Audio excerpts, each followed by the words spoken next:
16-17 दिवस त्यांनी दुर्लक्ष केलंच होतं ना. आताही दुर्लक्ष करतीलच. तुम्ही म्हणतात तसं जर लोकसभेला फटका बसला म्हणून जर असं करत असतील तर याच्यापेक्षा 10 पट फटका विधानसभेला बसेल. तसं काय नाही. जिच्याला तिथं आम्ही दुमता काढणारे लोक आहेत. माझी जाती एक आहे. आम्ही वेळेप्रसंगी उमेदवार देणार नाहीत, पण मग एकाएकाची जिरविल्याशिवाय सोडणार नाहीत ना.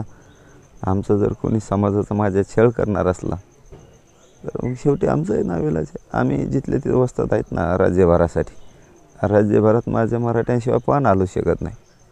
आम्ही खंबीर आहे, त्याची काही काळजी करायची गरज नाही. आम्ही सावध करतो आहे त्यांना की बाबा आम्हाला राजकारणात मला नाही जायचं, माझ्या समाजाला नाही जायचं.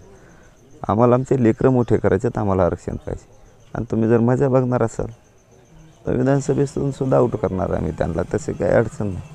परंतु काही वेळेस काही मंत्र्यांचा सन्मान करायचा असतो शब्दाचा. हेच आंदोलकाचं खरं काम असतं आणि त्यालाच आंदोलक म्हणलं जातं.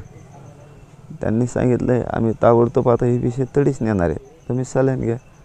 विश्वास ठेवला. काय वाईट करतो आहे आपण? आंदोलक म्हणून का आम्ही मला माझी जात मोठी करायची.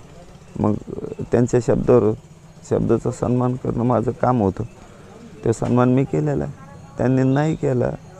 त्यावेळेस त्यांनी जर विषय तडीच न्यायला लागले तर जाहीरपणानं नाव घेऊन सांगू आम्ही समाजाला या मंत्र्यांचा निरोप होता आणि यांनी तडीच कामं नेले.